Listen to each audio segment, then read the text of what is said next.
Well, yeah, some of the kids ones are good. I'm looking at Cuphead here. I hear, the Sonic's okay. But yeah, to me, and I think this podcast was born out of a Twitter conversation actually, in which Alex and I were like, not arguing over it, but we had different opinions, and well, like I'm gonna call it myself for when I was listing my great adaptations. I did the thing that I hate that everyone does and forgot animation. Like I think the best video game adaptations, and I would say a freaking masterpiece, is Arcane. Like I think that is straight up 10 out of 10 masterpiece. And like you can argue if that's like an adaptation or not, because it's really not adapting a straightforward story. It's kind of taking the world of League of Legends and adapting it into a story. But like I have never played a game of League of Legends in my life, and Arcane was my favorite TV show of that year. You mentioned the Cuphead show, Mark. I thought that was really delightful. Like, it's not a masterpiece, but I thought it was cute. Cyberpunk Edge Runners, I think, did a very similar thing that Arcane did and didn't adapt a straightforward story, but told a different story in that world. And I think did it, like, arguably better than the game. Like, I felt more connected to Night City watching the anime than I did playing the game. And then like there are so many like animated video game adaptations that are just so good that I always get like very defensive when someone says like video game curse. I'm like, watch Arcane. Like, Arcane is amazing. How did we do 2 shows on our? We did multiple shows on Arcane. Multiple shows, and our deep dive wasn't even. We didn't even get because we only had an hour. Like we need 4 hours to go deep into Arcane. I do think, and you kind of stole my point. And I know I interrupted you because I was mad at myself. But go ahead. No, nothing. No, that's fine. But I came here armed with that point, and then you kind of like already brushed it under the rug pretty effectively. So maybe, but which is like invite me on all your podcasts. there is a caveat there, I think. When we talk about like The Last of Us breaking the supposed curse, and then people will point to, well, what about Arcane? What about Edge Runners, Castlevania? And I don't think it's an animation problem. I mean, we can make that distinction as well, that Last of Us is arguably the best live action one, maybe the first good live action, if you count Sonic and Detective Pikachu as like mixed, I guess, because they're kind of CG blended. So Last of Us, it does earn that distinction in my opinion. But also, yeah, like you said, Arcane and those, they're kind of taking just the worlds of those games.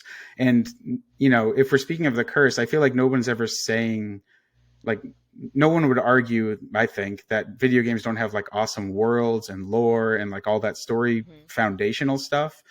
So when Arcane and Edge Runners builds on top of those, that it's not easy, but it's a different assignment, I think, than adapting something like The Last of Us, which, itself has kind of a head start because it's already so cinematic, and maybe that's a point against it as well. But it's just, when I think the video game curse, if you want to, not literal curse, of course, but to the extent that we think that there haven't been any good adaptations, I do think The Last of Us is the first of its kind, that it's not just fully live action, which is new for a good one, but it's also, like I said, it's taking the story and it's transposing that story into a new medium, using a pretty, I mean, I've seen the whole thing because I reviewed it for GameSpot. It's excellent throughout. And it's because, of the way it like blends what was there before and what it adds. And I don't know, I just, like I said, there's already a story there that it's adapting, and it does that really well. And I can't point to any others that have done that. Maybe Sonic, I guess, that's technically like the story of the Sonic games in those movies. It takes a lot of liberty. I think, and I think like, and granted, this is not what I'm going to explain, but because this is a very nuanced conversation that we're having. But I do recognize that, especially online, everything is either amazing or trash. There's no middle ground.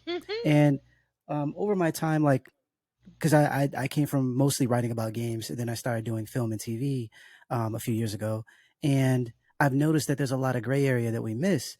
And so for me, there'll be times where in talking about this, I'm like, well, there's plenty of good films, but how good, how bad, Right. and there's a range. Because there's a lot of films that I like or I enjoy that I don't think are necessarily good, but I think they're good enough because if they weren't about a video game, I think people would be okay with them.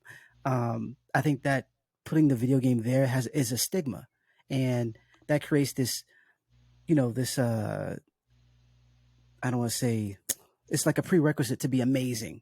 Like it has to make me feel exactly the way I felt when I played the video game, and that's not really possible.